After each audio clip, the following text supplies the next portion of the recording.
Good morning, students of class 12th economics. Today we are going to discuss something about different functions of money. In our previous classes, we have already discussed what is barter system and what are its difficulties, and due to that difficulty, how money was invented. And in our last class, we have already discussed that money, the definition of money, and what is money, and what type of problems it eradicated, what were prevailed during the barter system. So, introduction of money into our economic system boosted the efficiency of the economic system, and due to the invention of money, many problems of the barter system were solved and transaction became smoother and more convenient. So, one by one, we will continue discussing the different functions of money, the main functions of money. So, when it comes to the functions of money, we can divide the functions into two groups, that is primary function and secondary function. So, in each group, two different functions are coming. Like in primary functions, you can see the first function is unit of value, and the second function is medium of exchange. And in secondary function, it comes standard of deferred payment and store of value. So, before discussing in detail about the different functions of money, let me tell something about primary function and secondary functions. Primary functions is the function of something for what it is meant for, and secondary function is usually some other type of functions that the thing was not made for that function, but that thing those works can be done efficiently with the thing.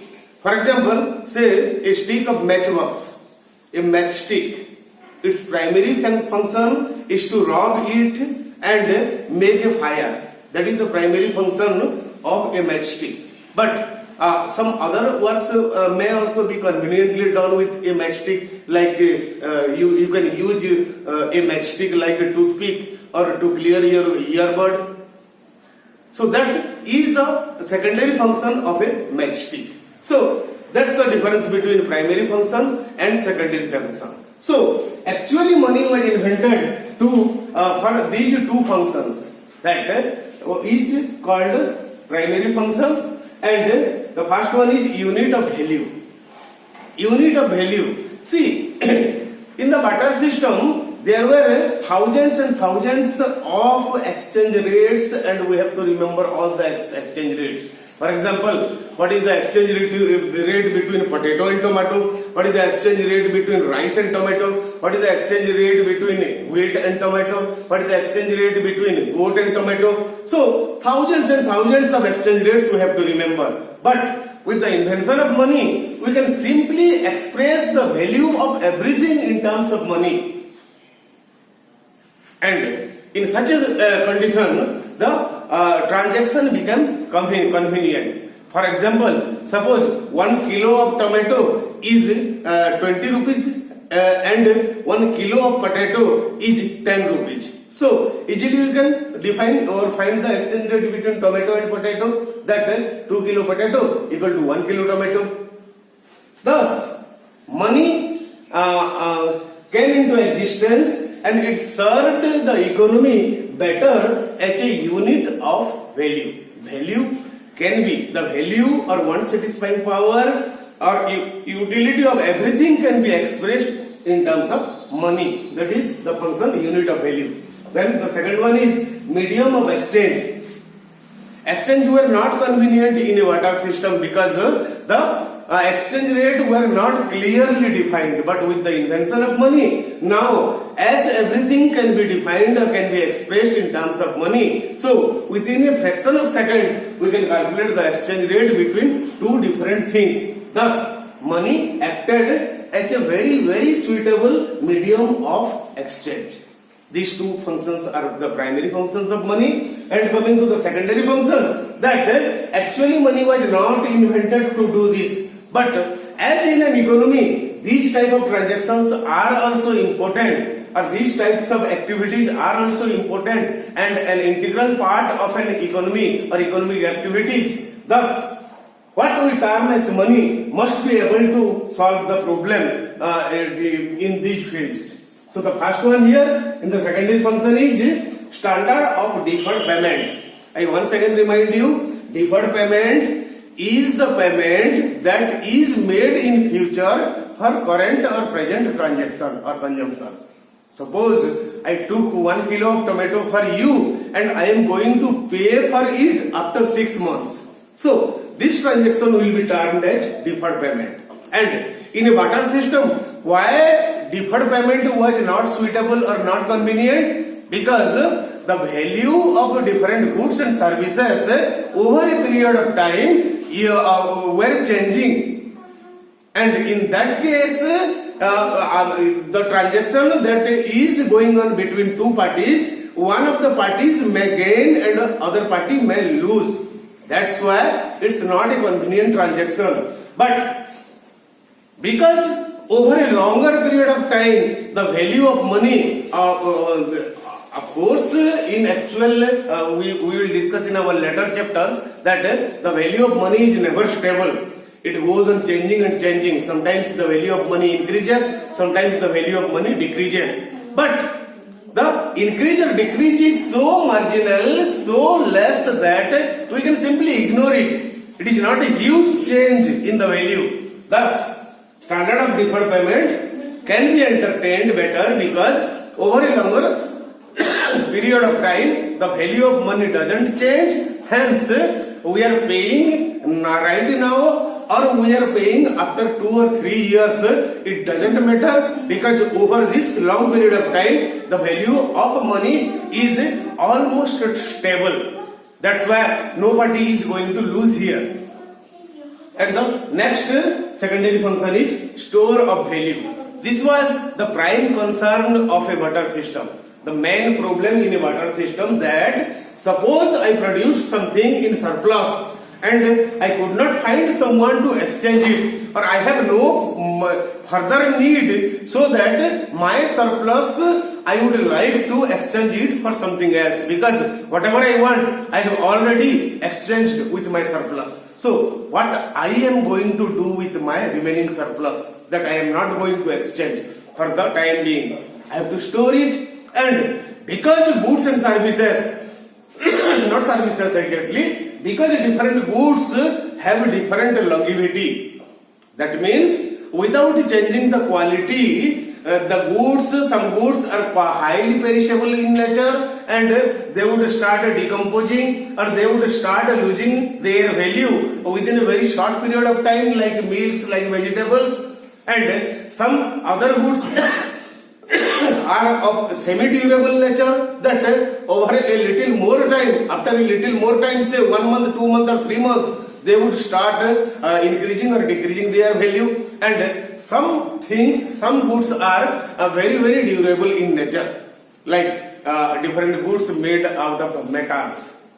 So for a very longer period, they never change their actually one satisfying power or their value. But storing value here refers to purchasing power or the surplus that I have produced, and for the time being we are not going to use it. That's why we have to store it, and whatever we are storing, it must not change its quality or value for a longer period of time, or say the period of time for what we are going to store it. So in this case, goods are not convenient, and money, it can be stored for a longer time because very rarely or very marginally money changes its value.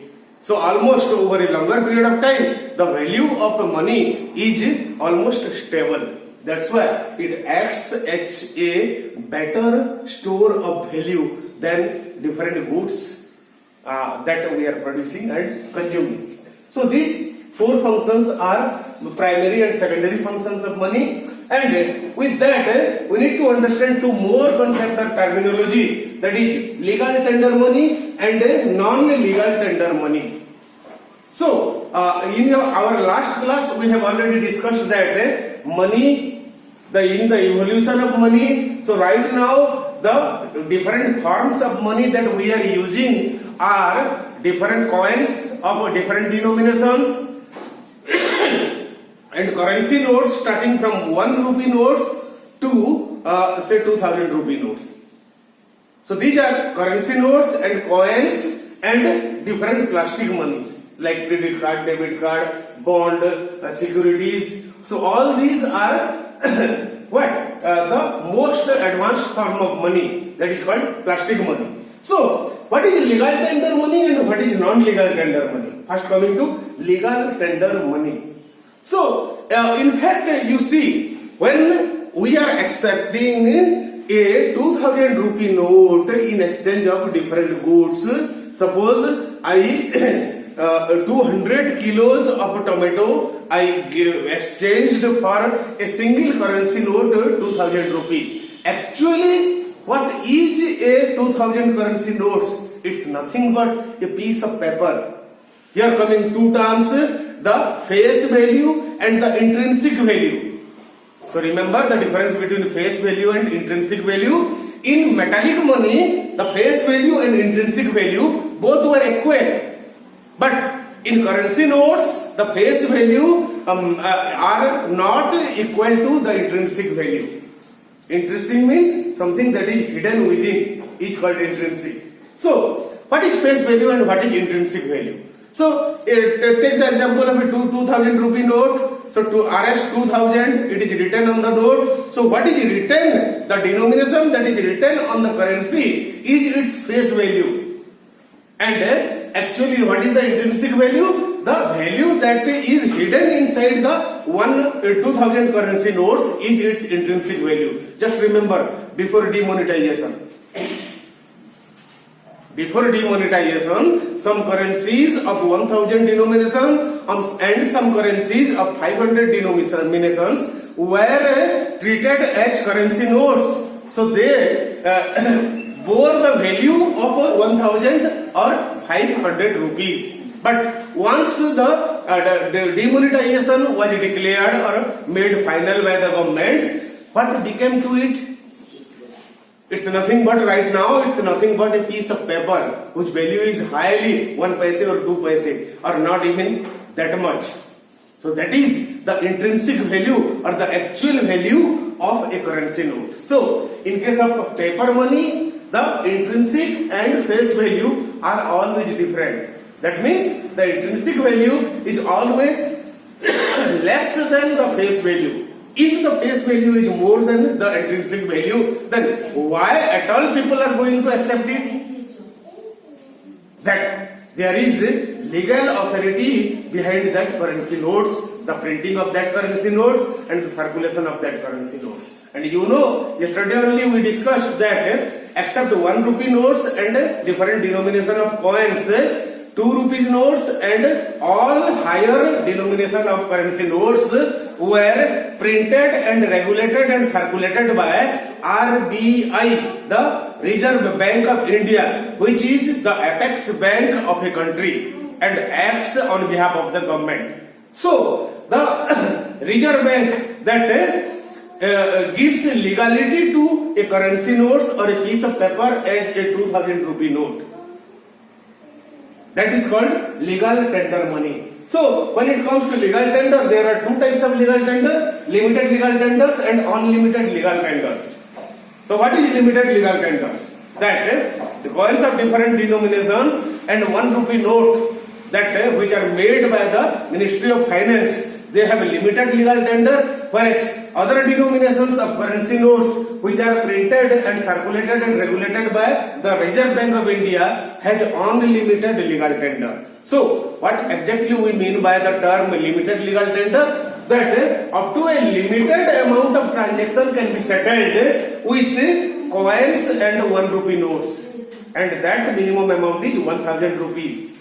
You can force someone to accept in payment maximum up to 1000 rupees in terms of coins and 1 rupee currency notes, not more than that. If you force someone to accept a payment of more than 1000 in terms of coins or 1 rupee currency notes, he may deny. He has the right to deny. But when there is unlimited legal tender, suppose any amount you can settle, any amount of transactions or payment you can settle with currency notes of 2 rupees and of higher denominations. So that is called unlimited legal tenders. So limited legal tenders, only coins and 1 rupee note, you can maximum pay up to 1000 rupee because they have limited legal tender, and the remaining currency notes have unlimited legal tender. So this is about legal tender money. Legal tender means the authorization of the government that if you are carrying that piece of paper where 2000 rupees is written and it is authorized by the government, it bore the value of 2000 rupees, and you can use it for any types of payment. And what is a non-legal tender? That is all the plastic money which are based on the transaction or acceptance is purely based on mutual trust. So suppose I am making payment to you by giving a check. It's a piece of paper and it is not authorized by government. But because we have mutual trust and we have trust with the bank that has issued the check, or that is going to encash the check, it's a purely trust and it is treated as money. So such type of money are called a non-legal tender money. So in non-legal tender money, credit cards, debit cards, checks, securities, bonds, all these type of things comes in non-legal tender money. So this is something about legal tender and unlimited legal tender money, limited legal tender and unlimited legal tender money, and non-legal tender money, and primary and secondary functions of money. So tomorrow we will go further and we will read or we will discuss about money supply. That is quite important from exam point of view. So please have a look at your notes about these things that we are going to discuss tomorrow. Thank you and have a nice day.